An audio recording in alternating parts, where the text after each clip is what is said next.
live, for the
housing program manager here with the town of Apex, and we want to welcome those that are watching through our town YouTube live channel to our Town of Apex Housing Advisory Board regular meeting. It's Thursday, April 7th, and the agenda is on the screen, so hopefully everybody can see it. It's a pretty straightforward agenda for this afternoon. We have item 1 is our roll call, which will be conducted by our chair, Phil Welch, and then item 2 is to approve the meeting minutes from a couple weeks ago from our March 16th special meeting.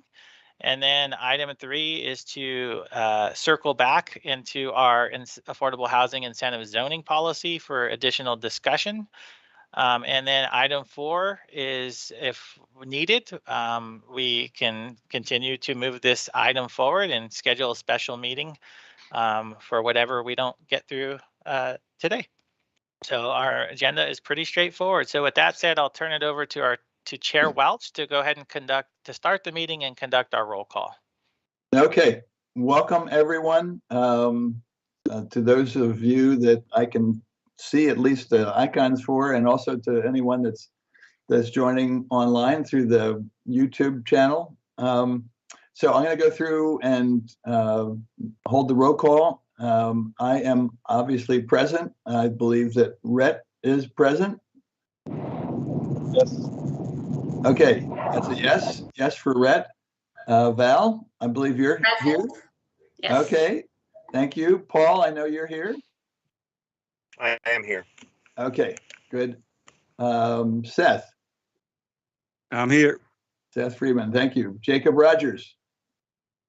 Here, hello. Okay, thank you. Molly Rogers. I'm here too. Okay, Audra, I saw you online. I'm here. Thank you. And Tina. I'm here as well. Thank you. Okay, very good. Okay, I think everyone's here. Do we want to recognize the staff members that are here?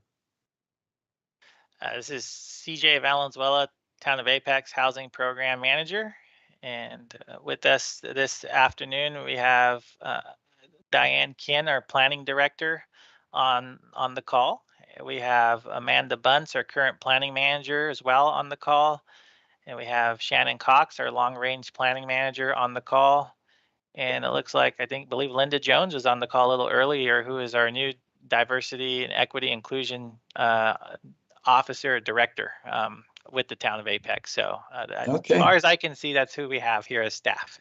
Okay, very good. And welcome, Linda. I think this is probably your first time on the call for the Housing Advisory Board. One of these days we're going to get to meet in person, and we'll meet all each other in person. I'm looking forward to that. Yeah. Absolutely. Okay. Thank you, sir. Yeah. Okay. All right, so turning it back over to you, Chair Welts, this is agenda item 2. This is simply to have a recommended motion to approve the March 16th special meeting minutes. And I do want to let the Housing Advisory Board know that Chair Welch pointed out to me a couple items, very minor items. So Seth, we actually had you down as being here, so we gave you a free meeting. But yeah, you weren't here last time, so we just made sure that we made sure that we notated that you were not here at the last meeting. So we made that update. And I think there was a comment here made by Chair Fussell about the 50% threshold being too high, but that was in regards to the expedited processing incentive, not a general 50% AMI, meaning very low income AMI threshold. So we just wanted to make sure we notated that those were the only 2 changes. So staff is recommending to the Housing Advisory Board to approve the meeting minutes with the as amended, as I shown you on the screen. And there we go. Okay, so do we have a motion to approve the minutes from March 16th? This is Jacob Rogers, so moved. Thank you, Jacob. Do we have a second? Seth Friedman, I second. Okay, thank you, Seth. Okay, let me do a roll call vote again. I will vote yes. Rhett? Yes. Yes, okay. Val? Yes. Okay, thank you. Paul? Yes. Thank you. Seth? Yes. Good. Jacob? Yes. Thank you. Molly? Yes. Okay, and Great. Audra and Tina are non-voting members. So I think we have a unanimous vote accepting the March 16th minutes. Thank you very much. Thank you. Appreciate it. All right. So moving on to item number 3. This is going back into our affordable housing incentive zoning policy discussion. We're bringing this item back. So for those that may be joining us for the first time or maybe don't have the full timeline, the Housing Advisory Board has been very busy, and staff as well, and since we started. So we had our first ever Housing Advisory Board meeting on January 28th. Out of that meeting, staff received some direction to create and issue some surveys for both the development community and the housing advocates. And then out of that, in addition to that, on February 21st, we held a developer informational session, and also on March 2nd, a housing advocates informational session. And then we just recently, we just approved the meeting minutes for our last meeting, which was on March 16th, which was our special meeting. And then here we are, fast forward to April 7th already for our regular meeting. And then we anticipate, we're going to need some more meetings. So just on the agenda as a safety net, we already put a special meeting request. We don't know the actual date. Staff has a couple proposed dates. So hopefully sometime in May, if we need to repick it up and revisit. So that's our timeline. The way this is broken out is in 2 parts. One is to circle back and talk about the proposed incentives that have been drafted and included in receive feedback from multiple agencies and multiple individuals. And then the second part is to talk about the applicability standards. But before, we don't want to jump too far ahead. We just want to talk about the incentives, give the Housing Advisory Board an opportunity to circle back. If there's questions, we have our staff here as well. And that's what we're here for, to help in any way we can. So before we delve into that, I did want to show you a regional policy comparison. There's not a lot of jurisdictions, in Wake County. There's only one. There's only Wake County, but even in the area that have some type of policy. But here's what we're proposing. So that's Town of Apex we're in the study session stage. We're proposing drafting an affordable housing incentive zoning policy that would be applicable within multiple zoning districts.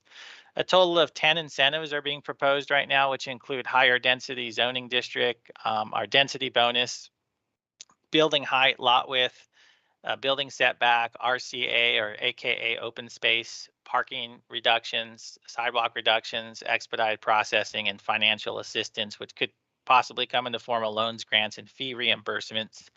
And then we kind of look at some of our neighboring jurisdictions. We have the city of Durham that has an affordable housing bonus ordinance, which is available in multiple zoning districts. They have a total of 4 incentives, which include density bonus, height, lot area or width reduction, and yard reduction. And then Wake County has a density bonus available in multiple zoning districts, which include 2 incentives. They have a density bonus and open space component. The city of Raleigh has an affordable housing bonus ordinance that's only available in the transit-oriented development overlay district. They have only 1 incentive, which is building height. So they don't offer any density bonus or anything other than just the building height. And then the town of Chapel Hill has inclusionary zoning, which is mandatory, multiple zoning districts, 3 incentives that they offer: density bonus, floor area, and fee reimbursement only for the affordable units. So that's kind of looking at what some other folks have. Circling back to Chair Welch, maybe on this, to talk about how he had talked that he would like to try and see which incentives there are some consensus. There's no voting. This is not an action item today, so we're not asking for an actual recommendation. But what we would like to get feedback from the Housing Advisory Board is, hey, are there some incentives that there is an agreement with? Can we check those off the box?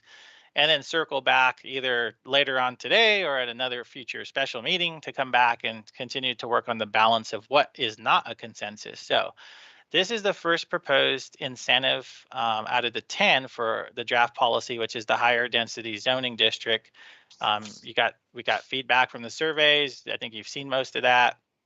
But the actual incentive is an applicant may apply for a zoning district that allows more housing types and density than otherwise indicated in the 2045 land use map in an attempt to increase the overall project density or in order to support the provision of affordable housing. So we'd like to get some feedback, maybe have Chair Welch kind of circle through everybody.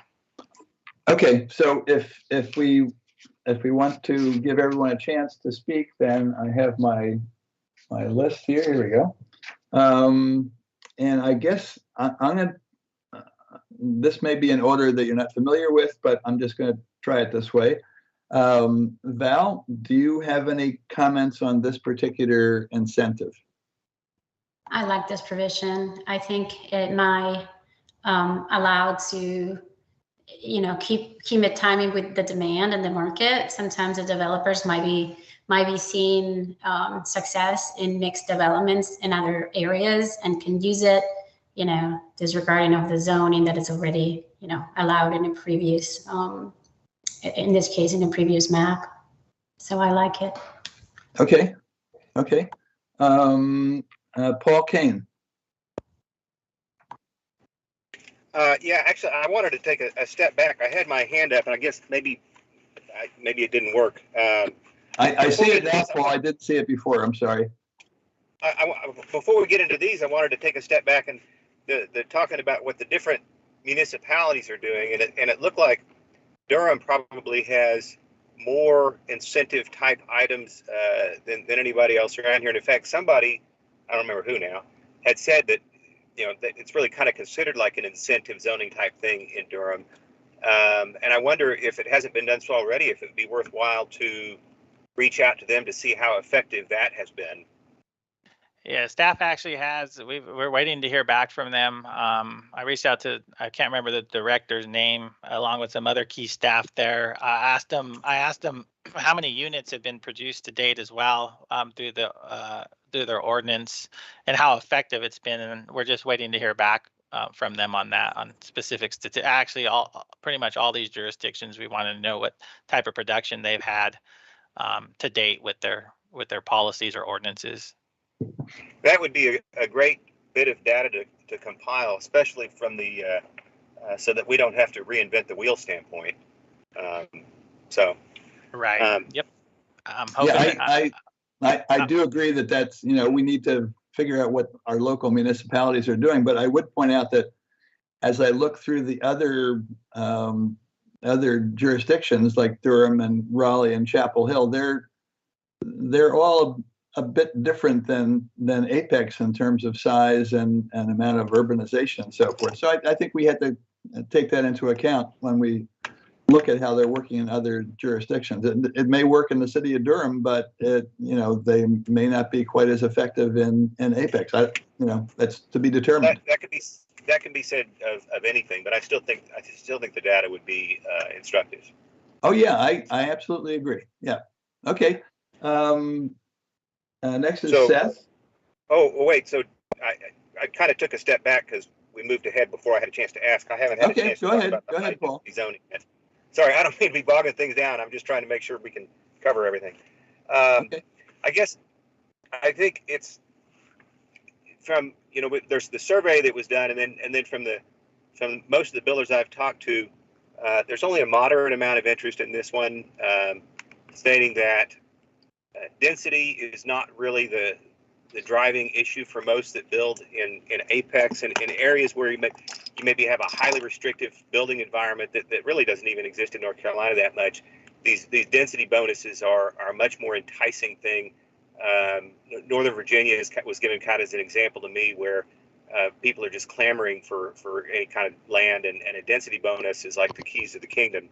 But that it's not quite as compelling in a place like Apex. So I guess this is kind of part of a bigger discussion is to, and I know this was mentioned at the last meeting that I couldn't attend, is that there may be some value in combining these, that any one of them by themselves may not be very adequately enticing, and there may have to be a combination of them to actually get some of these developers off high center. And to okay. answer, and I'm glad you brought that up, Paul, as well. And just to clarify that these menu of incentives, the 10 incentives that we're looking at here, studying, a developer can apply for up to all 10 in any single development. So there's no caps. For example, it's like they can't just get 3 out of 10. So what we're offering here is like a la carte restaurant menu, and they can pick from what they think they need for that specific development. So what you see here is up to 10. They can, if a development happened to have the characteristics in it and it fit all 10, and we had the money to do financial incentives and everything, they literally could get all 10 incentives in one development. So nothing would preclude them from, there's no max, in other words. So just wanted to clarify that as well. Okay, thank you, And CJ. it's also worth noting that this particular one is one that Durham did. That they have this as one of their 4, so that would be interesting to know how this particular one has played there. Right.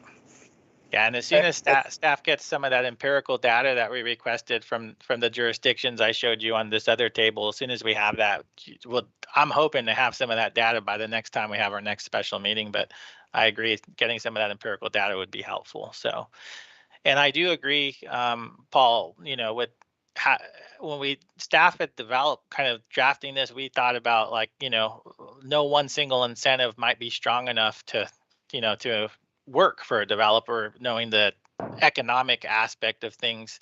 So that's why we had the way we wrote this policy, as far as a staff drafted, they can apply for all 10 if they needed to, for example. So we did think about that as well. So thank you for bringing that up, though. So, Paul, the other thing I wanted to point out was I did take a look at the survey results, and I did a very crude scoring of them in terms of the attractiveness to all 58 of the developers that had responded to the survey. And in my, look at it, it looked like this particular number one higher density zoning district, that was like the second most attractive to the whole collection of 58 developers. So just another perspective on what it looked like as a whole. However, there's a caveat here, and that is that sometimes looking at the attractiveness to the whole group of developers is not as helpful as dividing the developers into different categories, like the multifamily developers or the single family developers, and seeing which incentives are most attractive to them. Because I have a feeling that some that might be attractive to multifamily are not going to be as attractive to single family, and vice versa. So, but this overall, this was the second most attractive incentive. Okay, great. And just to let you guys know, on my other screen, which you can't see, I'll keep track of the polling, for example. So, so I Okay. didn't. Well, Chair Welch had asked me to do that before the meeting, so I said, okay, I'll come up with something on the fly. So, Okay, that's great. Okay. all right. So, that's good. So we have a Val so far has a yes to this one. So I'll let you, Chair Welch, pick it up to where we left off. Okay. So are we going to record Paul as a yes or a no or a question mark? I guess a question mark. Okay.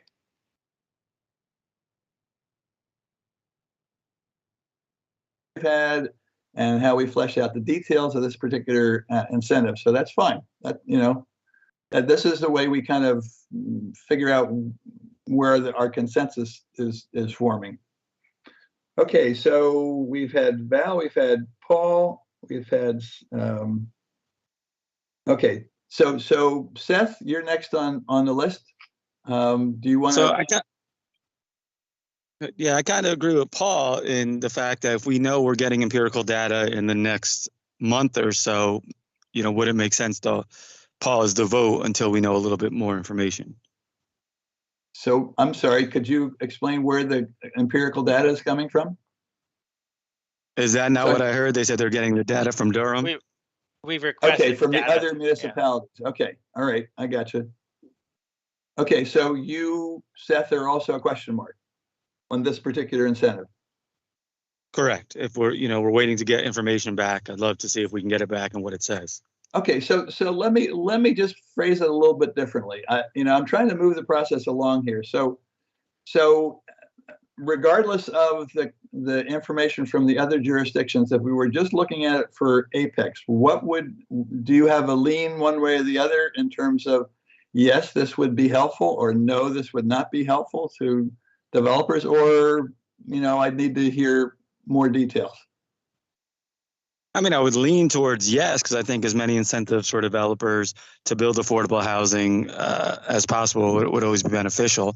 But if we have a request for additional data, I'd love to see it before, really officially going on the record. Okay. All right. So I'll take a lean. That's good. Jacob Rogers is next on the list. Hey, guys.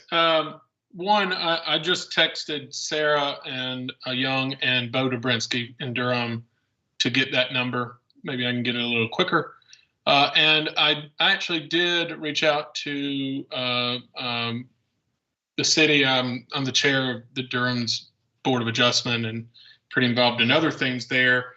From what I found, only 10 units have been created out of the time that this has been, that Durham has had it.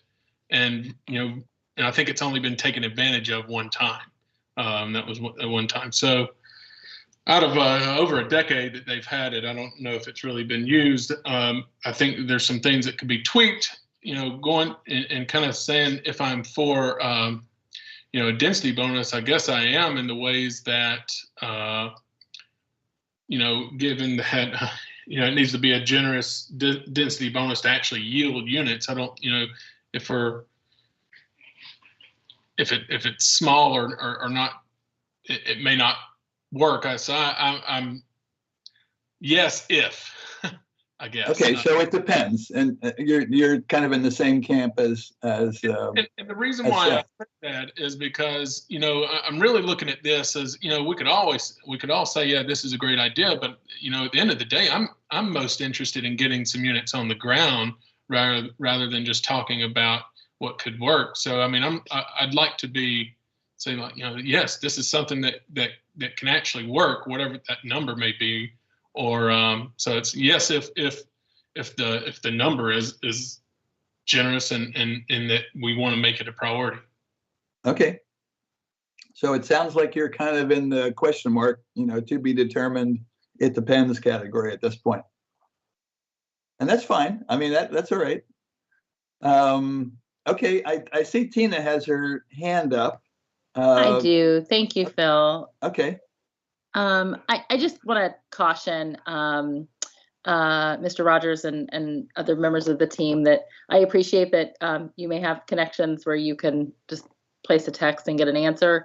But I think getting that information with full analysis from the staff is much more helpful. So if I could caution us in our roles to this board to lend to the information that we have, before us, and wait till staff is able to further gather it and get a fuller understanding with additional context. I think that would be helpful.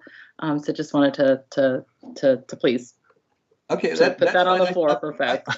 I agree with what you're saying, Tina, but on the other hand, I think we need to take advantage. That's why we're a team, right? If Jacob has connections with the right folks in the city of Durham, then, at some point, Jacob, I think it'd be appropriate for you to make that connection between the city of Durham and our staff here in Apex. So I think correct. To make those connections absolutely correct, but without having sort of additional context, I think it's a little challenging to bring in, such information without, again, having a fuller understanding of, where this is coming from and how much and how it compares to other towns and cities.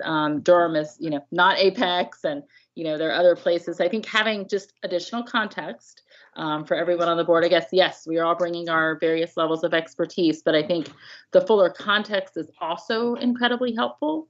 And I feel like that's sort of what, what staff is able to do. So, Mr. Rogers, if you're able to combine that and talk with staff and, come back with, again, a fuller context of the situation, I think that would be incredibly helpful. But I think just kind of spouting numbers off, got a text from somebody and that kind of thing, I think is really challenging for adding the full context to the situation. Okay, we got it, Tina. Thank you. Yep. Well, I in no way insinuate that a text is the same as a full analysis. I'm saying in the interest of time that I could probably get, and Bo Dobrinsky just texted me back 325 units, but 2 of those were LIHTC projects, which 100% of those projects were affordable. So it skews those numbers quite a bit. So I mean, that's where the analysis is needed even further. So it's a pretty big deal. So again, I'll say that. Okay, that's good. So CJ, Jacob has mentioned the name of someone that he's knows in the city of Durham. Are you familiar with that person? Do you need a connection to that person in terms of contact information? I think Jacob can just relay that to me. Okay. Send that information to me, so that's fine. Okay, that'd be fine. I mean, honestly, I think we're in kind of the information gathering mode. I know we're trying to come to consensus on some of these, but I think we're still taking in as much information as we can, and keeping the stuff that's valuable and putting to the side the stuff that may not apply. So I think that's good. Okay, Jacob, if that is it for you, I'm going to move on to Molly. Molly, do you have some sense of whether you support or need more information or do not support this particular incentive, higher density zoning district? I do have some sense. I don't know how much, but I'm going to be like Valeria and support the incentive. I don't think it's a harmful incentive for Apex. I don't know if it's going to be helpful. I don't know if it's going to result in more affordable housing units, but I do support that we have it and offer it as a possibility. Okay. And, in this whole menu of other incentives, that maybe it's a good thing. I don't see a downside to it, is what I'm trying to say. Okay, that's good. All right. So I guess you're a yes. I don't know. I'm a yes. Okay. That's a yes. I mean, okay. if Durham or somebody came back and said, yeah, nobody used it, it didn't help, I still think it doesn't hurt to have it, as a possibility. Maybe down the road it would help somebody. I don't know. Well, see, that's where some information from, a person that really knows about what the city of Durham has implemented might be helpful, because they might say, well, we realized, 5 or 10 years into the process that if we tweaked what we offered a little bit more, we probably would get more takers. So we can learn from that sense too, I think. Mm-hmm. Good. Okay. Rhett, are you still on your phone? Yeah, but I can give my thoughts. Okay.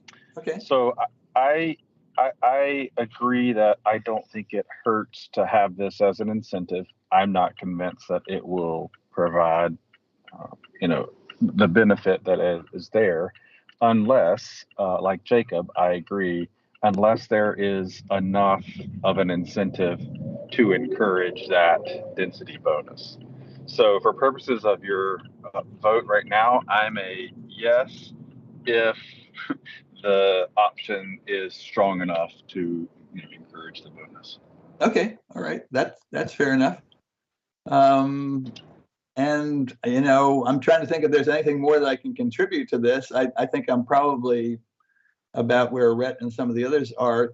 The one thing that's curious to me, and I don't know whether we need to discuss this here at this time, but obviously there's going to be some tension with the 2045 land use map, and I'm not sure how that works itself out, because that's a planning document, and I'm familiar with how, for instance, when Go Apex, the transit system is put in place, which I think is going to be sometime this year, then there will be opportunities to look at the zoning around the transit route to see if there are particular places where affordable housing, or all affordable developments, or even market rate developments that have affordable housing in them, and increased density might be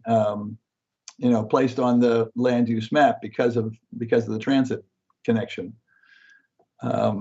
So I think, not to prolong this, but I think that I would also be a yes if the incentive is sufficiently strong. Okay, so let's take a look at the polling that you have at this point, CJ, just to kind of. Phil? Yes. I have not had an opportunity to go yet. Oh, I'm sorry. That's okay. I actually, you did a really great segue there for me. Okay. Because I too want to talk about the land use map. I'm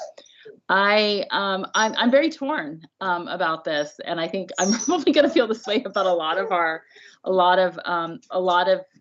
our approach. And so I've got to kind of figure this out. But the things I want to surface are, as a member of the planning board, I use the 2045 land use map as my Bible. And one of the things that I will often reference when rezoning comes before us is does it fall within the land use map? And encourage our fellow citizens and residents to use it. I actually am one of those people who have it on my phone, and so I encourage folks to use that. And it's interactive, and you can zoom in and zoom out in your neighborhood and the whole town. And so I do have some hesitation, but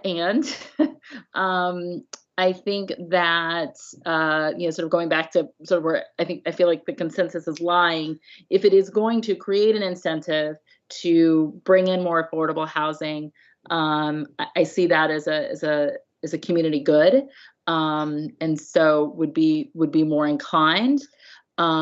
With honestly a very serious caveat, and this is maybe where some of the other communities, where additional analysis is needed, because some of the other communities are not going to have a similar problem that the town of Apex has as it relates to schools. And we have a particularly challenging situation when it comes to the growth in our community and schools. And so I think before I would be comfortable, so again, with all that context, that I think this is a community good, and think that we can have conversations with our neighbors about why this is a community good, if it is indeed going to bring in affordable housing. So that's a question. But I think the larger question that we absolutely have to answer is how this affects schooling. Because while the land use map is my Bible, what WCPSS says about how density and how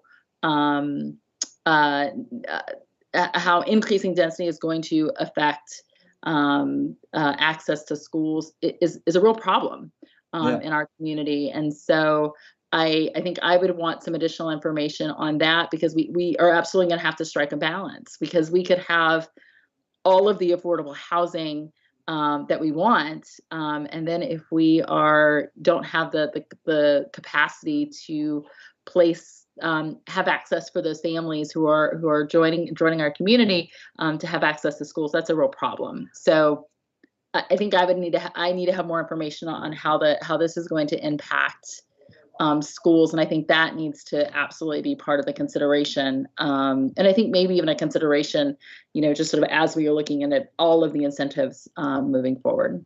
Okay. I think that's a really good point.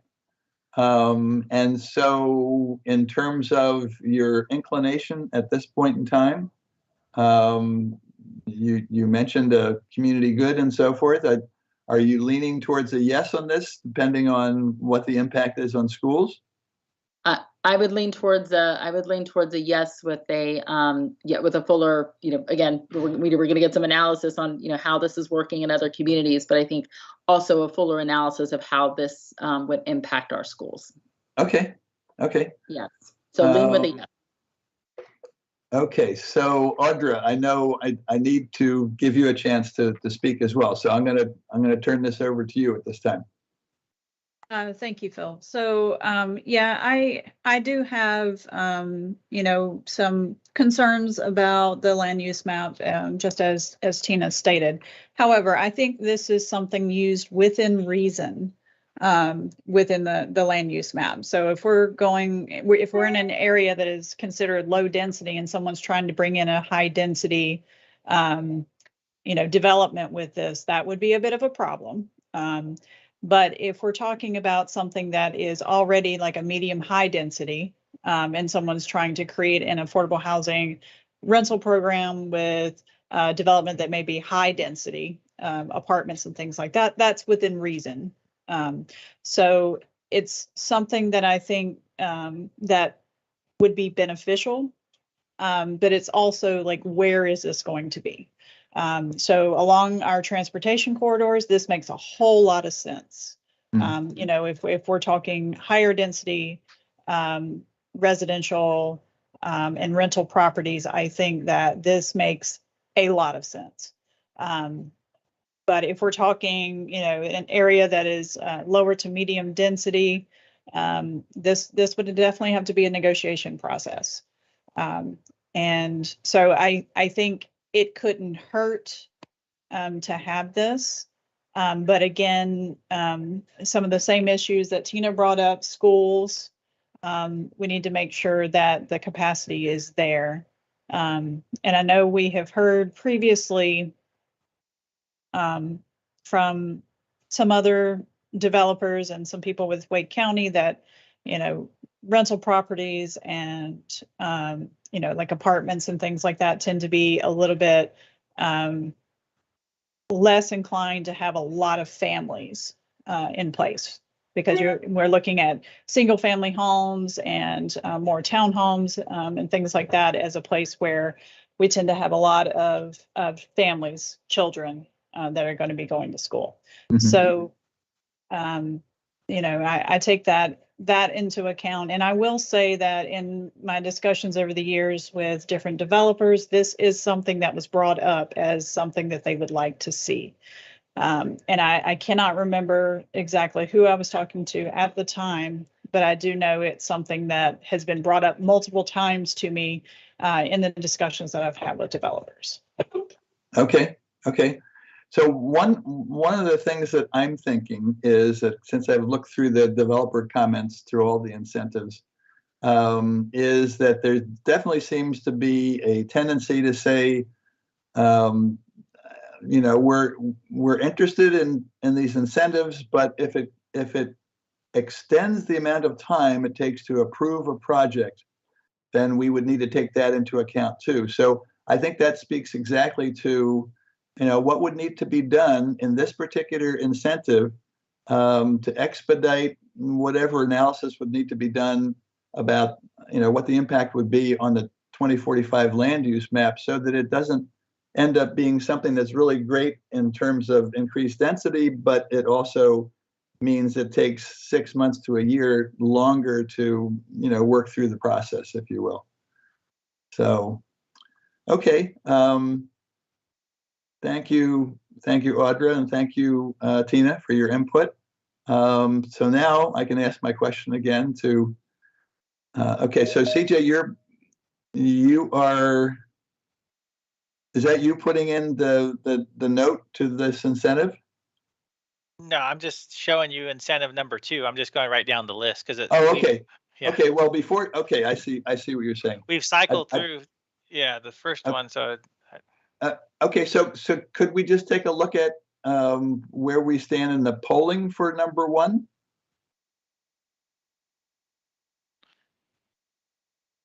I have some combination of yeses, question marks, and then yeses with question marks based on, like Tina, for example, had school concerns and what council member Killingsworth just said, for example. So that's. Yeah. Okay. Yeah, kind of what do any of the board members disagree with, the way CJ has reflected, your particular inclination? Okay. So we're all good with it. Okay. All right. So let's go on to number 2. Okay, so I think I'm going to reverse the list and give Audra a chance to respond to this one first, so that we have a different order. So Audra, would you like to respond? Well, actually, first, CJ, do you want to just Yeah, I could just do a synopsis of what this is about? Yeah, so this is a density bonus specifically in one zoning district. So if rezoning to the high density multifamily residential conditional zoning district, an applicant may propose a zoning condition that increases the allowed density above the 14 dwelling units per acre that the high density residential condition zoning district permits. So when we heard back from the developer surveys on this, we definitely got some comments that specifically just in this zoning district for a density bonus, they would like to see the ability to at least minimally go up to 16 dwelling units per acre. So that's why we wrote the revision and added what you see in red, an increase to at least 16 dwelling units per acre would be supported by this incentive. So they can go over the 14. They can go 16 plus. In other words, we made it that way. So we heard loud and clear. We made that adjustment, and that's where we are at right now. So. Okay, so that's kind of the minimum bid that a developer would make if they want to take advantage of this incentive. In that zoning district, yes. Yeah, right. Okay, Audra, do you want to speak to this one? Sure. So to me, this makes a lot of sense. If we're already in a high density multifamily, we're talking apartments. So I agree that this would be a good offering. So Okay. Other than that, I mean, I mean, if we're already considering this to be a high density zoning district, then I don't have a problem going up in dwelling units. Okay. Okay, good. Okay, Tina, would you like to say something about this incentive? I am in alignment with Audra there, so I won't repeat. I Okay, agree. okay. So it sounds like we have two yeses at this point. And then let's go to Molly. I agree with Audra and Tina. Yes. Okay, I wasn't putting them first so that everyone would have an out No. and didn't have a unique comment. I didn't really intend that, but I mean, if you're comfortable with that, that's fine. I am very comfortable. Audra said it very succinctly, and I agree. Okay, all right. Okay, so I'm going to go to Jacob at this point. Yeah, I remember talking about this last time. Was the 16 kind of determined from the survey? I remember that it being brought up in the survey. Yeah, we actually got 2 or 3 comments specifically asking for a minimum of 16 dwelling units per acre. So when staff met and circled around, we said we should at least do that, and that was driven from the survey. Yes. Okay. Well, then yes, I'm cool with this one. Okay. Okay. Good. Good. And Val? Well, yes, from my bird eye view, not into the I'm not very familiar with the developer work, but I think if we're voting yes to the first one, this absolutely makes sense, the second one. Okay. Okay, good. I think we have consensus building here. That's exciting. How about Paul? Yeah, before I address this one specifically, just as a matter of procedure, are we going to at some point, I mean, we're going through these item by item and we're kind of getting boxed in on these before we've really had a chance to talk about the bigger picture. From the agenda, I thought we were really going to be diving into like the policy manuals and stuff. And there's, at some point, are we going to circle back and do that? I believe so. I'll let CJ answer that though. Yeah, depending on how far we got here today, that's also in these slides to go and talk about all the other proposed applicability standards, like the minimum on-site percentages, the AMIs. There's a lot of other data and stuff, but that will be discussed. Okay, well, and yeah, as long as there's opportunities to talk about other concerns outside of just these specific incentives, and plus the affordable housing plan is more than just the incentive zoning. There's so many other parts that I'm afraid there's so many other great components of this plan that I want to make sure we're going to get to those too at some point. But circling back on this particular item, multifamily is a little bit outside my wheelhouse, so I don't have as much knowledge on this. I guess the only way it would apply to most of my members would be in the townhome setting, and in that regard, that would seem to be fine with me. I think we need to make sure also that we're comfortable with putting forward a bunch of incentives that are promoting townhomes in density, and make sure that that's kind of the direction the town wants to go. What I've seen in a lot of the towns around Wake County is they're losing their appetite for townhomes, and I'm starting to see some pushback all around the county. Of course, townhomes are about the only way we're going to get enough housing for everybody. Not everybody can have a half acre single family detached house, but just making sure that that's kind of in the back of our minds. Are these going to be an incentive if the citizens don't want this type of housing? Yeah, that's a really good point, Paul. And actually, one of the recommendations, I think it was the 5th one in the affordable housing plan, is to do some outreach, some education, some awareness building for the public, so that they understand that we're not asking them to move into townhomes, but there might be members of their family, like their parents or their kids, that might find that that's the only way they can afford housing that's close to them in Apex. So I think that's, that's a good point. And I've kind of actually in the public survey that was done for the affordable housing plan, there were definitely sentiments that were expressed along those lines. So I'm sensitive to that. So that's a good point. Okay. I guess so. With all that, this looks fine to me. Yeah. Okay. So, but basically, Paul, you're in support of this particular incentive the way it's presented here. Yes. Okay. Sounds good.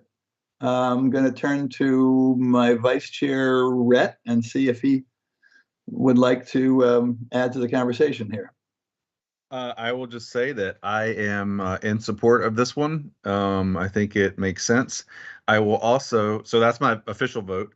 I will also support Paul in saying that I do hope we are going to get in a room or however we're going to do it and talk through some of the other details, even like the first one, because there may be ways to, I think, to get points that have been raised about, schools and stuff, in some sort of discussion manner. But I do want to make sure that we're going to get to that as well. So I second Paul on that.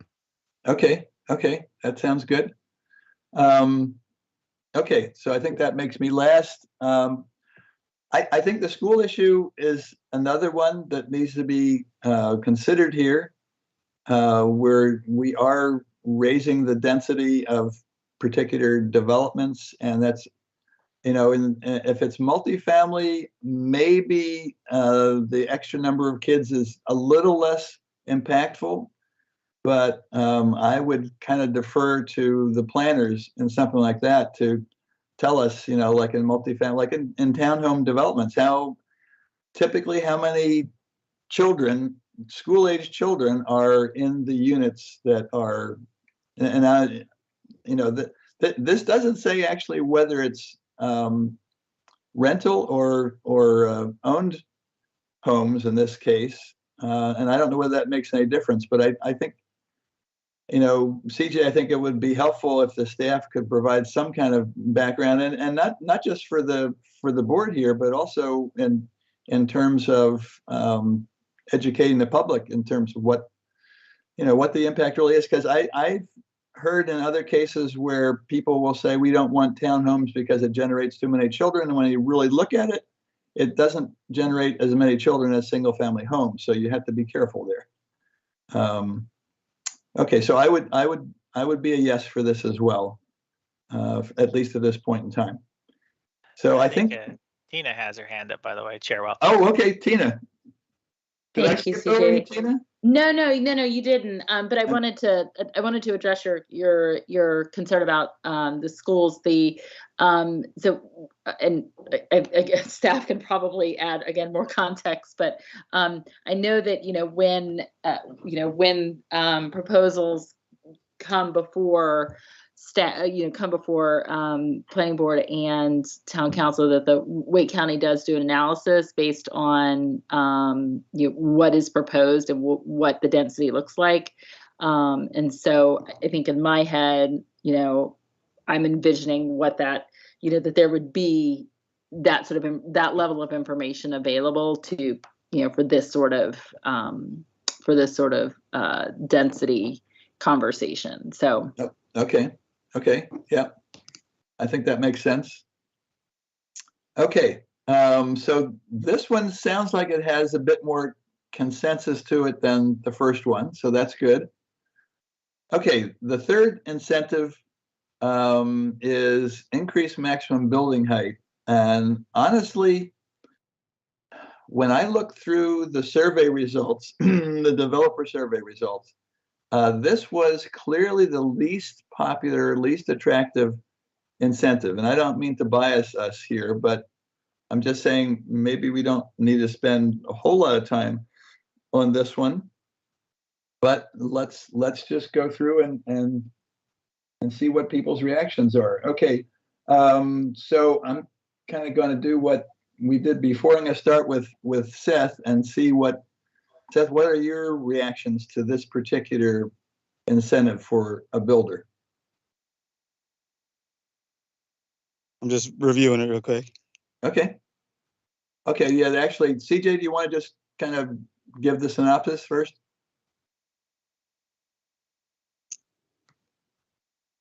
Yeah, Well, I let me can- unmute here. No, okay, I'm sorry, go- I was just unmuting. So incentive number 3 is increased maximum building height. This is a zoning-based incentive.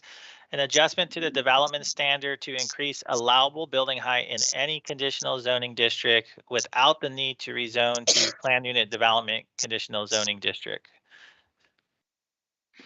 So basically, if a Yeah, I'm good. developer comes in and they don't have to go all the way to a PUD, for example, to get a height increase. That's basically, they could do it within any conditional zoning district. They could stay within the same conditional zoning district and propose to get this with meeting the minimum, on-site requirement of the policy wherever we land. So go ahead, Seth. Yeah, no, I'm comfortable with this one. Okay, so you think this would be an attractive incentive for developers?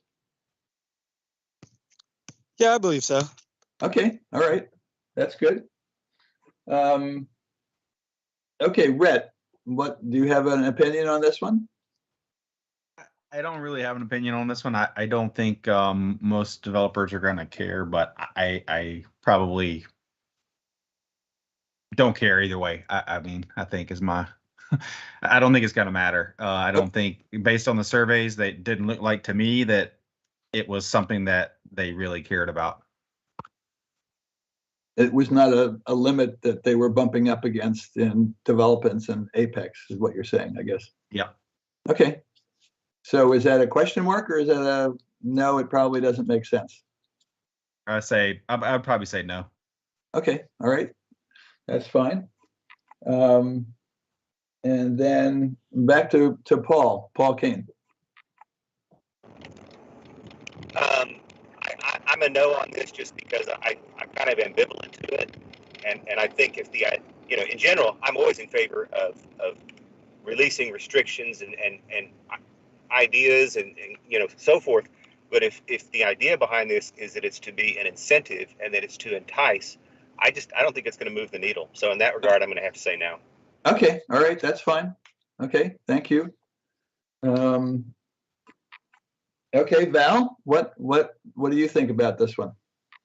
Well, I feel that's, if the developers are saying no to this, I think it's pretty clear that it doesn't matter. I mean, if they don't care, I don't think the public, like as a consumer, do we really notice if a bill is a little higher? I don't think it does anything. As in the consumer side, therefore, why would it do it for the developer, sort of thing? So I guess I'm a no.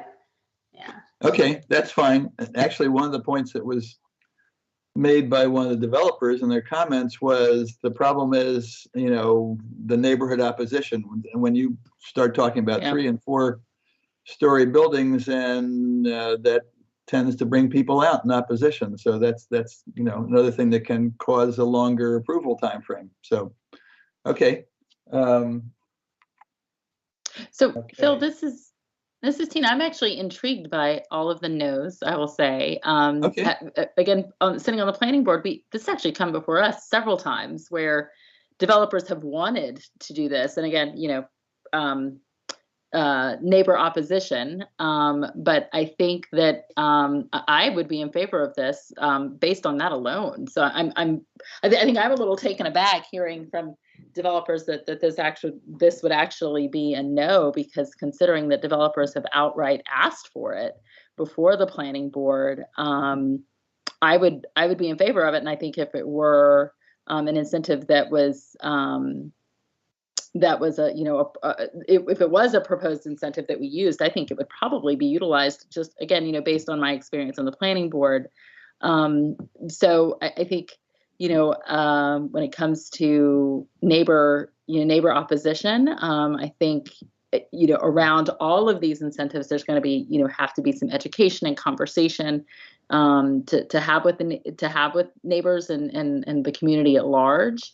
And I think those need to absolutely happen. But I personally am just a little taken aback because this, again, has come several times, Okay, in which okay, developers that's- had wanted to use and utilized the conversation around affordable housing as a reason why they wanted to. Okay, well, that's good. That's really So good input. I'm a yes. Okay, all right, that's fine. I think Audra has her hand up as well. Audra, would you like to chime in? Sure. I was going to say the exact same thing as Tina. This discussion has come up at least 3 times in the last year with Wow. developers wanting to increase their development, the building height, in exchange for affordable housing. And we approved one in the Villages of Apex with that very thing. So I think this is something that needs to be thought about a little bit more. And I think that, I mean, I would be a yes on this. So yeah, I am surprised, just like Tina, about the developmental community's indifference to it. So, but yeah, I'm a yes. Okay, good. Thank you. Paul, I don't think I've called on you yet. Is that true? No, we spoke, although it's probably worth clarifying that, you know, most of my members build the single family detached house where building height's really not an issue. So Okay, yeah. It's kind of the lens through which I'm looking. But and again, I think, you know, anything we can do to incentivize is good. I'm just saying, though, in terms of, I don't think this has the incentive power that it might. And again, I'm looking at it through the lens of single family detached builders. Yes, yeah, and I was actually wondering, as Tina was speaking, whether, you know, what sort of developments were proposing that, and I was thinking that I mean, it seems like it would be an incentive that would be most applicable for multifamily, you know, developers. So we have to be careful here that we that we don't throw out the baby with the bathwater, so to speak, because this might be a very effective incentive for a particular subset of developers. So this is Audra again. We actually had this come up with a townhome development as well. So it's not just the multifamily apartments. Okay, good. Okay, Seth, I think you still need to contribute to this. Oh, Seth already. Okay, all right. Well, maybe it's okay. Jacob, looks like you need to offer up an opinion. Yeah, you know, along like as Brett and Paul said, I think that, you know, this is, you know, if we were having this discussion about a very urban area, I'm all about it because I think it makes sense. There's a difference when we're looking at, you know, 4-story compared to 6 or more. I mean, the cost for a much higher building are much more expensive. And I think in order to take advantage of a greater height for residential use in a place like Apex, the building would have to be pretty tall. And is there a market for that building in the town? And I guess I should say, is there an appetite for such? And I'm trying to think of anywhere, you know, is there an appetite for a 10 or 12-story, I would say minimally 12-story building in downtown? I don't know. But I mean, I can't think of any number that would be, that would, you know, what would work for greater height. I just don't, and I saw Diane's comment in the section, in the chat, and I actually agree with her. I know we're looking at it right now and thinking about the future. You know, I guess I'll say yes, because I mean, but I have no confidence that this will ever be taken advantage of. Okay, that's fair enough. Tina, I know you have your hand up, but I'd like to give Molly a chance. I don't think Molly's had a chance to speak up, and then I'll come to you, Tina. Okay, Molly. Okay, I'm going to say yes, I support it. I don't think it's problematic for the town because it would be certainly looked at individually, and no, I don't think they would approve a 40-story high rise, you know, in the middle of a, I don't know, my neighborhood maybe. But again, I don't know if it's going to do anything to incent affordable housing. but but we're looking at is if I'm looking at just this incentive, I don't see a big problem with this incentive. Do I know if it's going to incent development? That I have no idea. Okay. All right, but you're registering as a yes. But I will support it, yes. Okay. Tina, you would like to say a few words, and then I'll have a concluding remark. Okay. I do. I just again want to emphasize for the public record. I appreciate Councilwoman Killingsworth, stating that there were 3. Her memory is better than mine. But the last one that was approved by the town council at the Villages of Apex, actually that developer actually named and gave pretty clear specifics on how raising the building height would be helpful, and it wasn't 40 stories. It was I believe 4. Actually, I'm not going to rely on my memory. But named clearly why it would be helpful, and the number of affordable units he would be able to offer, and that sort of thing. So I just want to be clear for the public who's listening that that while there's a lot of concern that this would never, potentially, not be something developers were interested. This is clearly something that has come before the council, has come before the planning board, and has actually been named as something that would be helpful. So just wanted to make sure that was on the record. Okay, that sounds good. The only thing I would contribute here is the fact that we need to keep in mind that this is the start of something that's going to be evolving over probably at least 5-10 years or more. And, as we've seen the growth in Apex over the past, 20, 30, 40 years, things are the only thing we know for sure is that things are going to change, and things are probably going to get denser. That's just the way things work. And so we don't want to ignore a tool in the toolkit that may not be super attractive now, but that could really make a big difference, like if the passenger line comes through Apex at some point and we have a transit hub in downtown. I'm just totally speculating, but I'm just saying that, maybe we should keep this one for now. So I'm gonna put myself in the yes column. I will also say, Phil, that, some of the areas that are already developed right now, but may redevelop in the future, along 64, along 1. These may take advantage of this in a bigger way at some point in time. So having this available for those developers in the future that, many may not take advantage of it now, but it might be something in the future that may be more enticing. Yeah. Okay. That's a good point. Okay. CJ, you want to put up, before you go to 4, do you want to put up the polling for this particular one? Because we had kind of a mid-course correction here. So it looks like at this point that there are 3 no's and 6 yeses, if I'm doing my arithmetic properly.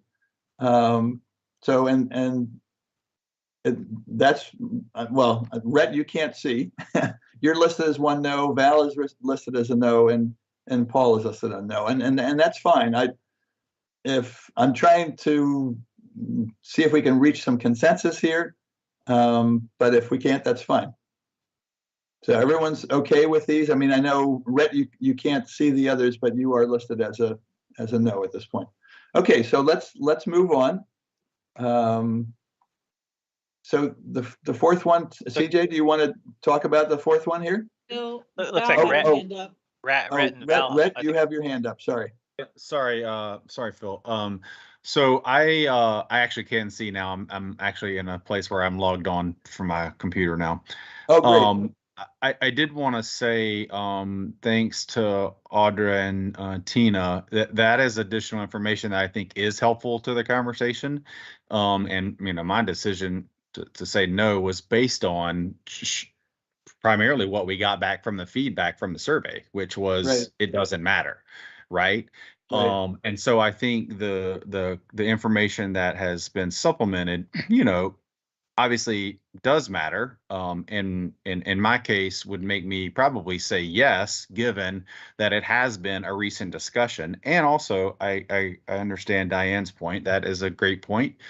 And so, I would be inclined to change mine to yes, based on those two things. That's my first point. The second point is, but we don't necessarily need consensus, right? I mean, as long as it's more yeses than nos, right? I mean, we can include it regardless of the situation. Am I wrong there, or?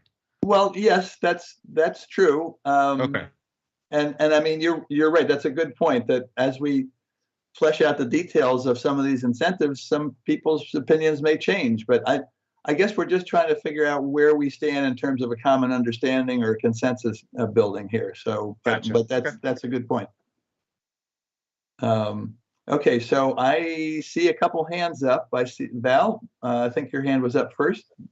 Yeah, I think I'm in the same boat as Rhett. I do feel that point refraction, it is something important. Maybe I was too focused on the whatever, there's no interest now, but I appreciate the conversation. So yeah, I think Okay. I will also change it to yes. Okay, so so Rhett and Val are both moving from no to yes, and Paul, I see Paul has his hand up. Paul? Yeah, just for point of clarification, I feel like we've kind of launched into yes or no without knowing what yes or no means. Are we saying, I mean, is it yes, we support it, or no, we don't support it? Or is it yes, we think it will be an effective incentive, or no, we don't think it'll be an effective incentive? Those are very different yeses and nos, and I don't think that was ever spelled out, because my no is conditioned upon the fact that I didn't really think this would be a very effective incentive. Not that I don't support it. I support all incentives. Okay. No, I think there's a dimension of effectiveness as well. I mean, the point is, if we don't think any developer is going to take advantage of it, there's no need to take to spend a whole lot of time in fleshing it out. But based on the, and I'm not saying nobody will. I'm just saying, is it truly incentivizing across the board? And I mean, clearly the examples have been given where people do want it. I just feel like I didn't really understand what the yes or no meant in that context. I just wanted to make sure that we all were singing out of the same songbook. Okay, that's fine. I think that's very fair. And so with that in mind, if we really are considering the dimension of effectiveness, do you want to leave yourself as a no, or do you want to move yourself to the yes column?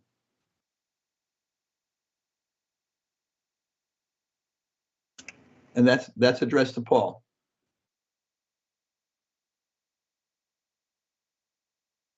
Well, I'm not hearing response. So we're just going to move on to number 4. I think everyone but one exception is probably definitely in the direction of consensus. Okay. Can you hear me now? Yes, now I can hear you. I think my cell phone dropped. Honestly, as I said, I'm in favor of all incentives, and if this is a support or reject, I'm not going to reject any incentive. Okay, but you still want to comment on some of them, right? Yeah, I think maybe he's having trouble with the cell phone. Okay, so CJ, you want to give us a quick overview of incentive number 4? Okay, so number 4 is reduce building setbacks, zoning-based incentive. This is an adjustment to the development standard to reduce building setbacks in any conditional zoning district without the need to rezone to a PUD. Okay. And this was actually a fairly attractive one, if I recall correctly. This was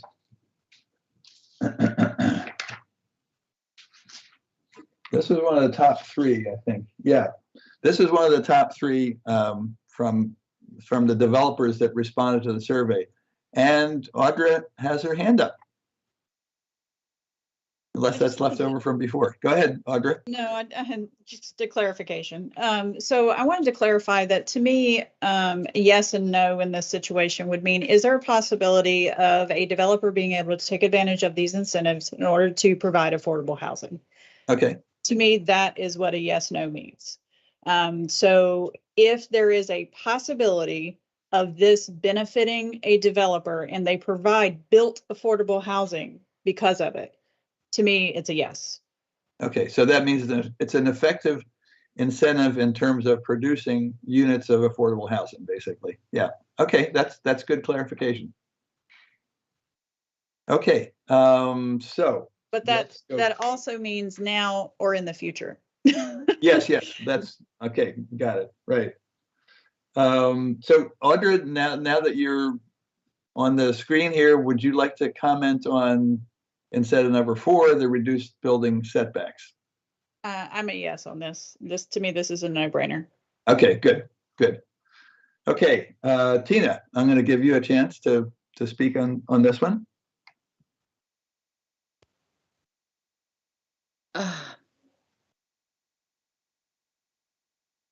Yeah, I think you're up. No, I'm here. Okay. I think I'm a no on this one. Okay. And is it something to do with environmental concerns? I think this for me comes back to the land use map and our understanding of CZ versus PED-CZ. So let me sit on this for a minute. That's where I'm sitting at the moment. Okay, I can come back to you, Tina. That's not a problem. We'll let conversation continue. Okay, that's fine. Val, you're next on the list here. Yeah, I might need more information on this because to me it's just you know, I have 5 feet in my current lot. What's the difference to me that if that's 3 feet as a consumer? But I think I don't have enough information to. I'm thinking about what Tina is saying, and I actually would like to hear what she has to say about the concern about Okay. the map. Okay, so do you want us to circle back to you as well? Okay, all right. Next I have Paul Kane. No, Paul was having trouble with his cell phone. I'll come back to you, Paul. Seth Friedman.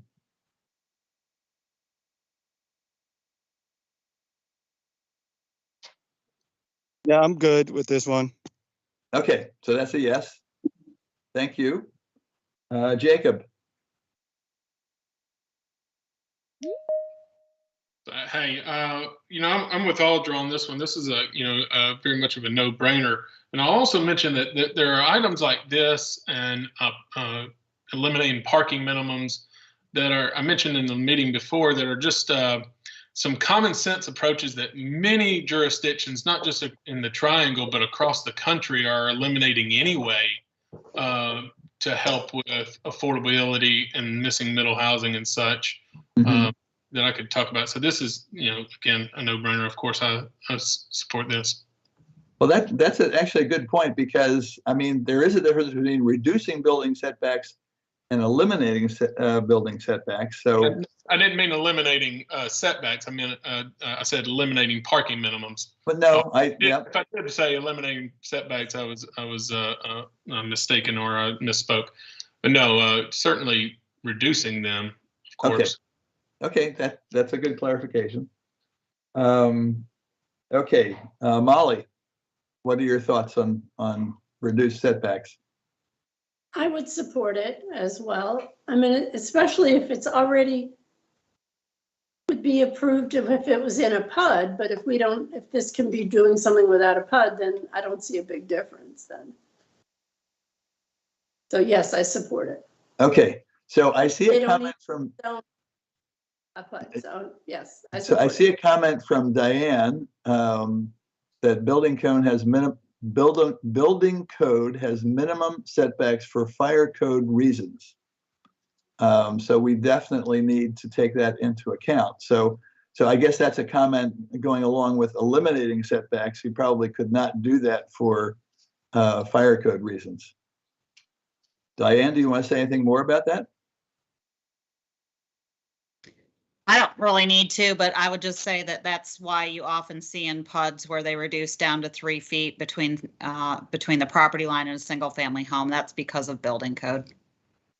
Okay, okay, all right, thank you. Paul Kane is back. Paul, you want to weigh in on this one? Yeah, sure. I'm out of my car now, so I have a reliable internet, but I also have a cat. So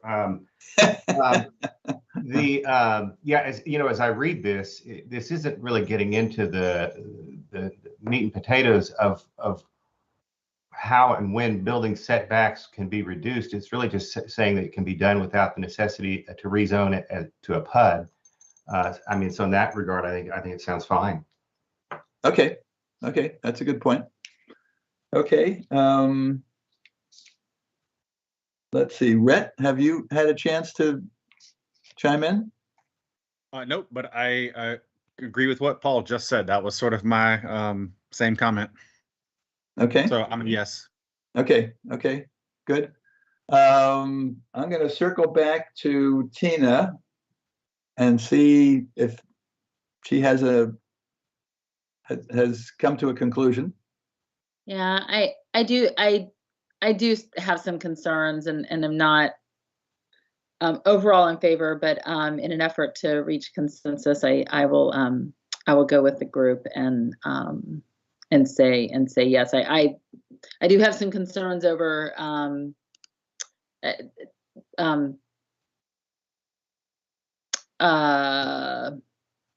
the fact that it's not tied specifically to another, is it that there's not an additional qualifications around it that would go with it.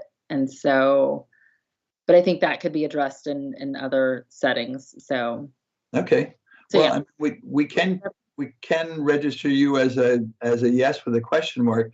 I mean, thinking ahead to what the next steps in this process, we may be coming back to people that are a no or a yes with a question mark or just a question mark in terms of developing revisions to some of what's in the documents so that it becomes more robust, really. So yeah. I think that's fine. And so Val, now that that Tina has put in her stake, what's your opinion on this? I think there's not that many cons, so why not be a yes? It looks like it might be very useful for developers. Okay, okay, all right. And I guess that only leaves me. The only concern I would have is that, is really more of an environmental concern. And it's not a very well formed one in my mind, but I think we need to, keep in mind, like things like impermeable surface and, amount of green space and so forth.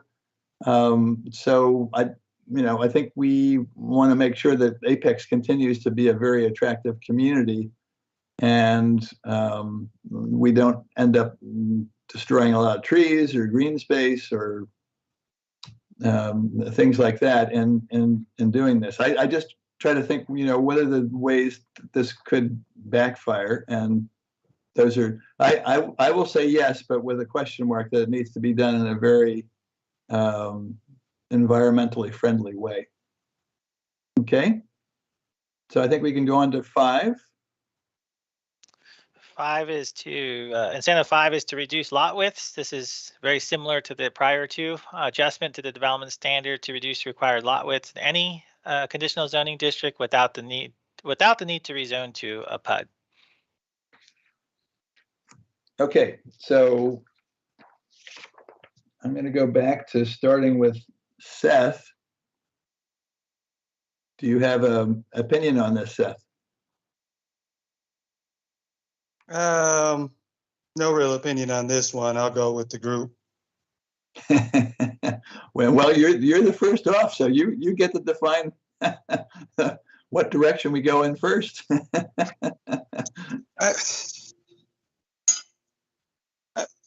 I mean, in concept, I like it. You know, but like, will you be able to get multiple units on what you can only get one unit previously? You know, what does reduced lot widths mean specifically? Okay, so it's a yes with a question mark, it sounds like. Fair way to put it. Okay, all right, that's fine. Okay, so then we'll go to back to Audra. I'm a yes. Okay, very Yeah, good. I feel like, and just like Diane said, there's building codes to make sure that we're still within our safety limits. I definitely, there is definitely going to be some give and take when it comes to environmental issues and affordable housing, and depending on how big the development is. But I agree. I think this makes sense. Okay, that's good. Okay, Tina. This one falls in the other category, the same category as the other one as well. But the more I'm sitting on it, the more I'm thinking that, you know, as we roll these out, this will be a part of the conversation. And so a part of the conversation with the community. And so I think there will be some education around it. So I will, this one will be a yes, and I think I will change in that my other vote to a yes as well for the previous, for number 4. Oh, okay. CJ, you're, I know Nora's not there today. I went back. Yeah, I went back and updated that. So I got, thank you, Tina, for clarifying that. I changed your answer back on number 4 to a yes. Thank you. Okay, good. And okay, Valerie. I'm a yes in this one. Yeah, I'm a yes in this one. I have seen a trend to building skinnier houses.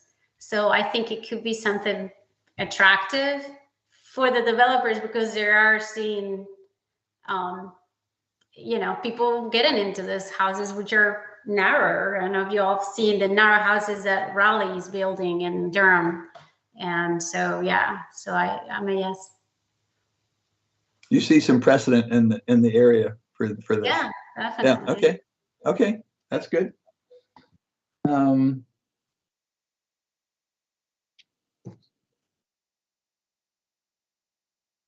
Rhett, do you have any opinion on this? I'm a yes. Okay, good. I'm having trouble keeping track of who I've asked. Jacob, I don't think I've asked you on this one. Sure haven't. I'm a yes on this, but again, most other communities aren't doing this as an incentive. It's already by right. Look at Durham passed this and they're expanding housing choices, I think back in 2019, so 3 years ago. The city of Raleigh is doing this, I believe now, going through a process and on some of these reforms. Again, I think this is items like this one and the one we just heard are part of a greater wave of zoning reform that's coming around that is talking about diversity of housing and equity in the community as well. And I just don't see this as an incentive. I see this is something that should just be part of the fabric of our housing stock in the community. So, but I am a yes on it. Okay. I mean, it sounds like this is an area where there's already transition going on, and we should expect it to keep going on. Well, I'll wait for a minute. How about Paul? Have you chimed in on this one? I have not. Yeah, I think this is something that could move the needle with builders. I hear builders talking about lot widths a lot, especially if you're trying to build a smaller, more affordable product. Again, bearing in mind this isn't creating something that's not already in the context, and we're just talking about that you don't have to have a PUD. And that's really the main difference here. Is it's not creating reduced lot widths criteria that isn't already there to some extent. But and the other thing I'd say about it is that this incentive cannot exist in isolation. It would have to be wrapped with a density allowances, because reduced lot widths without increased density doesn't make any sense. Yeah, that's a good point. Okay, very good. Okay, Molly, looks like you need to weigh in on this one. Ditto what Paul says. Okay. Okay. So I'm a yes on this one too, but I want to put a caveat in there, because we're talking about a bunch of stuff that is going to affect, I don't know, the zoning and the UDO and so forth. And so, CJ, maybe you could give an opinion, or some of the other planners, in terms of, at what point do we have to wrap in or incorporate, changes to the UDO and the zoning districts and so forth. I confess I'm not an expert in that area, but it seems like that would be necessary. Yeah, I'll turn that question over to our staff, either Diane or Amanda. Okay. Chime in. I'm sorry, I didn't hear the question. I was typing in the chat about reduced lot widths are helpful without increased density when there are large floodplain areas that can't have lots, because we do gross density. I just wanted to say that it doesn't necessarily have to have increased density to be a benefit. So I'm sorry, what was the new question? Okay, so the question is that this incentive, along with some of the other ones, like the one about the setbacks and so forth, at some point is going to impact, like fire codes and the UDO and zoning regulations and so forth. So at what point do we have to take that into account? Because what I'm thinking is that if that's something that needs to be incorporated here, then that means that it's going to take a little longer to put together the policy manual and the administrative manual and so forth. How does that impact those? They have to meet building code regardless of what the zoning says. So that's not really a concern, in my opinion. Okay. And I think all of these things are going to work in tandem. I don't think most developers are going to pick one. I think that they will definitely use several together in order to accomplish what they need to accomplish. Amanda and I really came up with these incentives based on things that we have seen in our careers over decades, and things that people have asked for. And I totally understand, what Jacob was talking about, where we have other communities are doing this by right. And, that Apex may get to that eventually, but we were tasked with finding, incentives that could be offered in order to get affordable housing. So that's where we are right now. Okay, good. Thank you. That's helpful. Okay, I know Tina's had to drop off because she has a seminar to give at 6:30. So, but let's move on. So the next one, this is actually the one that seemed to be most popular with developers. And so, CJ, you want to? Yeah, sure. Yeah, incentive number 6 is the resource conservation RCA reduction zoning-based incentive. This is an adjustment to the required RCA in any conditional zoning district without the need to rezone to a PUD, and the maximum reduction that may be requested is 10%. Okay. Now, was that maximum reduction at 10%? Was that in the original? Was that in the survey that was sent out? Yeah, this is the condition hasn't changed since we started the process. Yeah, this is the same condition. Check to make sure. Any changes that staff would have made would be outlined in red in some of these conditions with the underline. Okay, so there is a limit to this, and so that I just want to make sure that was in there when the developers were responding to the survey. So that's good. Okay, so let's go back. Audra, would you like to start us off on your comments? So this one is one that developers ask us about all the time. I got that impression. Yeah. So I'm in favor of this. I think having a maximum reduction that can be requested is a good idea. But I think this will be beneficial to developers in the highest way across the board, whether it's single family, lower density versus high, medium and high density. So yeah, I'm in favor of this. Okay. As an option. Okay. Good. Okay. Rhett, how about your opinion on this one? Excuse me. I agree with what Audra said, and looking at it in the comments, it was clear that this was a strongly favored one. I agree with the maximum reduction. I have no idea what that number should be. I see we say 10 here. I would want to understand what that's based on, or what that, sort of number means to current developments or future developments, just because I have no idea. But I support it, given, some understanding about what the maximum reduction should or shouldn't be, I guess. Okay, some background on how that was established. Yeah, okay, that's good. Molly, how about you? Yes, I support it. And my assumption is that all of these incentives weren't just like pulled out of thin air, but there was like a reason that each one of them were developed, each was developed, and that they saw developers wanted this. They thought this could spur on some development.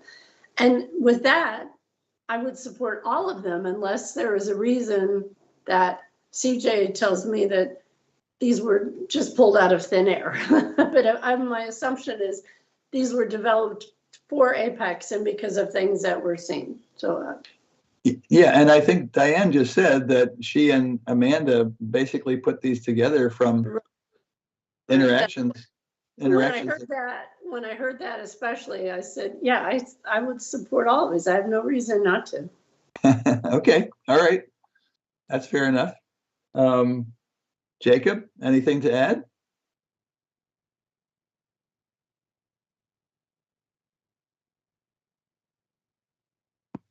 Sorry, I'm getting back to trying to hit the mute. Anyway, yeah. What's interesting is the town increased RCA, I guess, a couple of years ago, and now we're talking about using it as an incentive to decrease it some.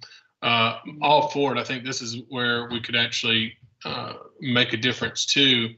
I don't know. I don't believe that 10% is enough. Be interesting to see how much we increased it. A couple, I guess 2 or 3 years ago, whenever that happened.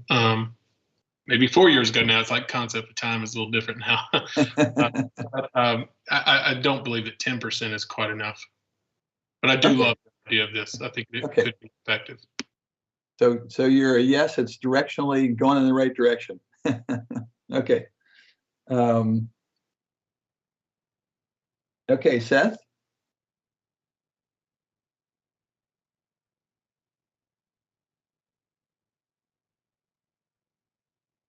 Do we still have Seth online? Let's see. It shows he's still in the meeting, Seth. If you're there, you might be on mute. If you can hear us, but it shows that he's in the meeting. Yeah, I'm still here. I'm just trying to balance a few things right now. Yeah, I like the easier rezoning, but I'm good with this one. Okay, good. Paul? Yeah, I'm gonna echo Rhett and Jacob on this. I think the concept is great. I think limiting the reduction to 10% may take the wind out of the sails in terms of it being a true incentive. Okay, good. All right. And Val. I'm gonna say yes, but I feel that it's the number. It's important because as much as increasing affordable housing might be a political goal of the town, it also increasing the conservation area also obviously is, because it was just increased. So in that regard, I feel the number is very important, and I am not privy to the details, but it looks like it should be an incentive if the increase has the, has caused some developers not to want to come to Apex, but it was increased for a reason. So I think that number is important. I would just, bringing it back to what it was before. Are we, how much was it increased, and are we going backwards in the terms? Are we like pushing against the other goal that the town also seems to have? So. Okay. So maybe a little bit of background on that would be in order in terms of how the 10% was. My hunch is that was probably a conservative number for negotiating purposes, but it does say maximum. So that if we go with that, then that means that's the maximum amount that this particular incentive could be used.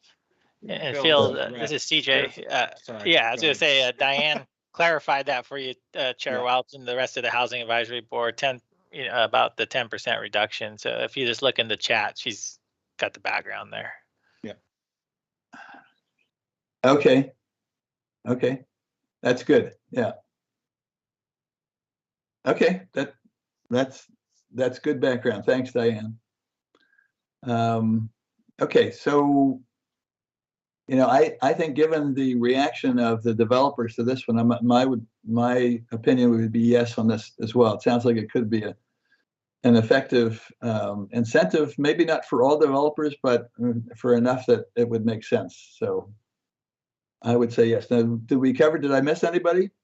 I'm trying to keep track here. You got everyone. I know Tina had to leave early, so Right. Yeah, other than that, everybody else was covered. And I just wanted to check in with you on the time, because I know it's 6:40, and I know that Tina had to leave, and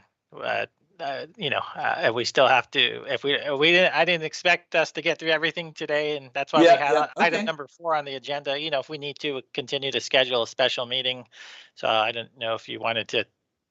How you wanted to do that? I think that's a good point, CJ. So why don't we close this discussion? We don't need to make a motion to do that. I see Rhett has his hand up. Rhett, you want to contribute here? Yeah, I was just wondering if further, and this is a question for CJ, I guess, if the remainder of the other incentives, if we can do it by email vote, or is there some way for us to confirm that yes, we agree, or no, we don't agree, so that then the special meeting could be focused on what Paul brought up and I sort of seconded, which was discussion about the actual incentives themselves, or the policy itself, right? Because I think that's going to be more productive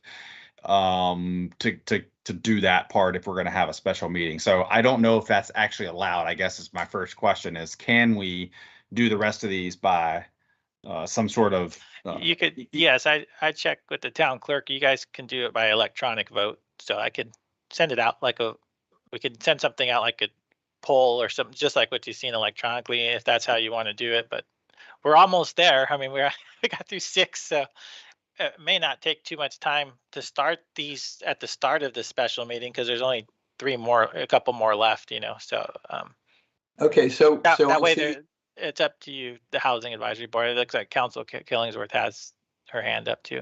That's what I was just going to say. Audra, would you like to contribute here? Yeah, my only concern about doing that is, yes, it might save time, but there was also some valuable back and forth that we had that was able to change people's minds on things with new information. So that might be something to consider, even though it may take more time to do it like this. I think that we might be better informed if we're together as a group when we talk about these things. Very Yeah. valid point. I totally Yeah. agree with you there. Now hearing that makes a lot of sense. I agree totally. Okay. Yep. Great. Yep. That's not a problem. So I So think let's go to the special meeting, Chair Welch, for the next Housing Advisory Board. Staff had looked at a combination of things, our town calendar, our schedules. So these were two proposed dates and times that staff had come up with as suggestions for the next special meeting about a month out. So Wednesday, May 4th at 3 o'clock. This would still be virtual, by the way, Microsoft Teams, just like this. Wednesday, May 4th at 3 or Thursday, May 5th at 3. So maybe that gives you guys a starting point to consider. Now I'll turn it over to you, Chair Welch, to facilitate this. Okay, so I guess we just go around the circle here and see which one, if you have a preference for one, if you can't make one, if either one is okay. And CJ is noting that it's going to be a virtual one, so we will be getting online here. So, okay, so well, let's go around first. Rhett, what's your feeling? I am available on both of these days on both times. But if we do it on Thursday, I request we have drinks afterwards for Cinco de Mayo. Sorry. Okay, good pickup on the cultural issue there. Very good. Okay, so Molly, what? Do you have a preference? Either day is fine with me. Okay, good. And I Jacob? want drinks on the 5th, yes. I think we have a consensus building here.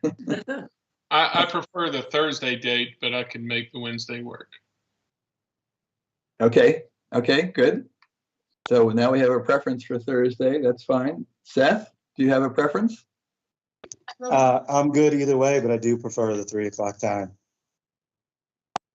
Okay, so either date at 3 o'clock. Yep. Okay, good. Paul?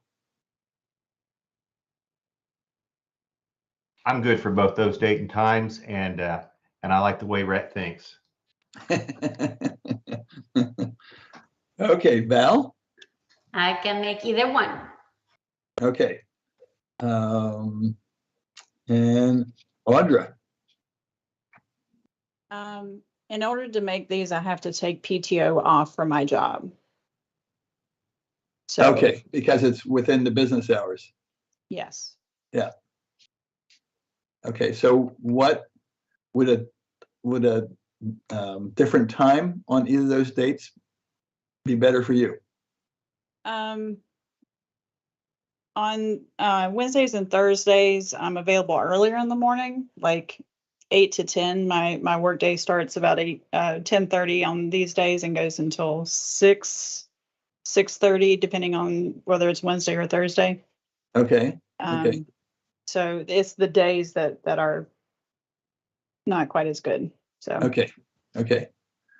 So you would be better with 8 o'clock in the morning, 8 to 10, or say 7 to 9 if it's in the evening. Yes, but Tuesdays and Fridays I am off at 2. So if we could do Tuesdays or Fridays, that would be amazing. So I don't have to use my PTO.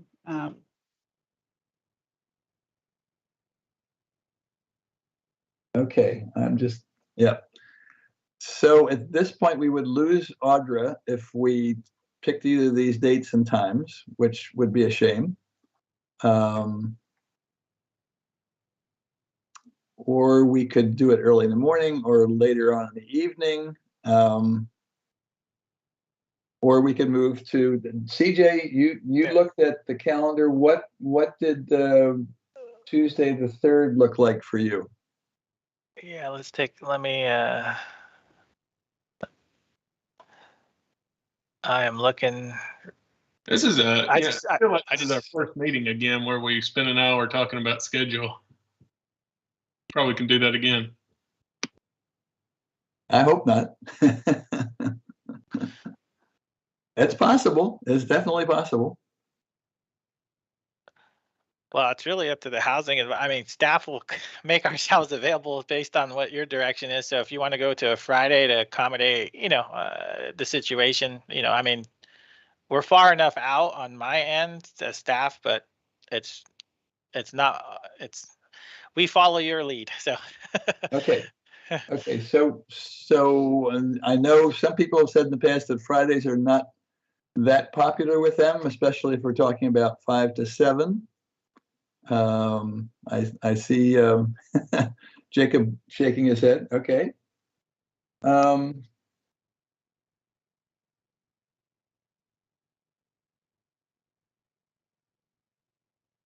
I guess what's the problem with the 3rd of May at 3 o'clock?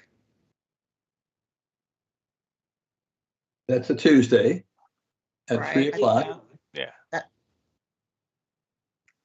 How does that look? Is there anyone that couldn't make that date and time? May 3rd at 3 o'clock. I might join at 4. Might not be able to Okay. make it at 3. Okay, so you wouldn't be available till 4, Val, is 4. what you're saying? Yeah. Okay. Okay. Well, what about the 3rd from 4 to 6? How would that work for people? Actually, we have a town council budget workshop from 3 to 6 on the 3rd. Okay, all right. So And you said Tuesdays were really good for you. they are after 2 for the most part. That's why most of my meetings, if I can get them there. Okay. I'm just teasing. Okay. Well, Audra, I have to ask the question, would you be terrifically upset if we picked Thursday from 3 to 5 and you were not able to join us? That's up to y'all. I mean, I would love to be here to be able to give my input on things. Yeah, and you have valuable input. It's just that we seem to be not coming to a consensus here. And Council Member Killingsworth, what's the soonest you said you'd be available? You can be available on that Thursday, May 5th? That's 6:30, 6:30, yeah. 6. Like I said, the morning, it's possible I could do from like 8 to 10 if we wanted to do that there. I know that's early.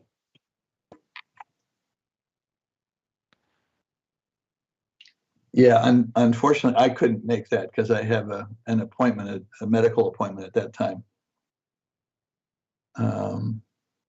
What about 6:30 on the 3rd? Is that what we're talking about?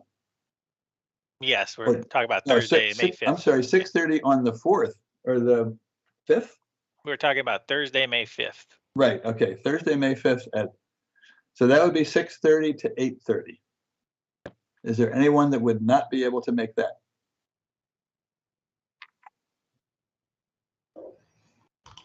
In general, I'm not a real big fan of running that late. Okay, That really cuts into my family time. yeah, no, I understand. I actually have guests coming in from out of town for a couple of days, so that would not be my preferred date.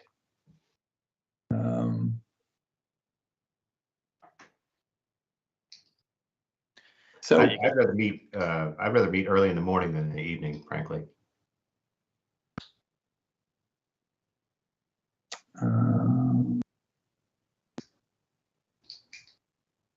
And okay, so what about on Thursday from 8 to 10? Are there any people that would have a problem with that? No, I'm not seeing any.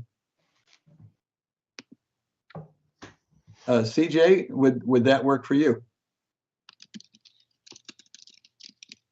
Yes, that would work.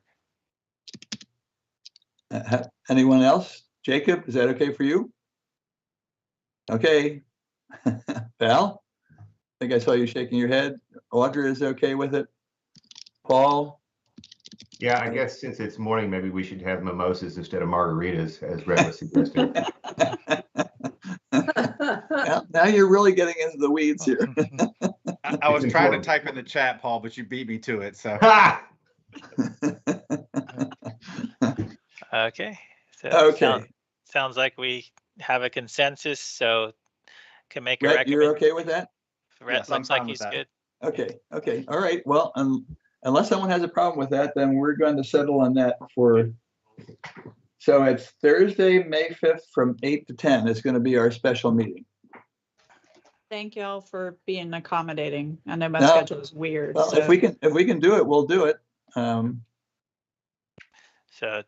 I just recommend the recommended motion, since this is an action item. Recommend a virtual special meeting on May 5th, 2022 at 8 a.m. for the Affordable Housing Incentive Zoning Policy agenda item. So we'll just need a first and a second. Okay. Do I have a first for that? I'll make that motion. Okay. That is Paul, right? Yes. Okay. Paul's doing the Second. And Molly, is that you saying second? Yep. Okay. Second, yes. Okay, good. So with that, I think we can go for a motion for adjournment. Is that right, CJ? Is it something else you want to cover? No, that's it. I Just guess a motion to adjourn. To be clear, at the next meeting, we're going to finish up the list and then take a little bit of time to talk about kind of bigger picture policy issues. Is that correct? Yeah, I think that's the consensus. Good. I think that's exactly what we should be doing. So I'm in favor of that. Okay, so who would like to make a motion to adjourn our meeting today? I'll motion that. Rhett is going to make the motion, and who would like to second? Paul's going to second. Okay. All right, very good. Thank you for all your time. Paul, we're giving you back about 4 minutes of family time. Very much appreciated. Every minute counts. Okay. All right. Thanks, everyone.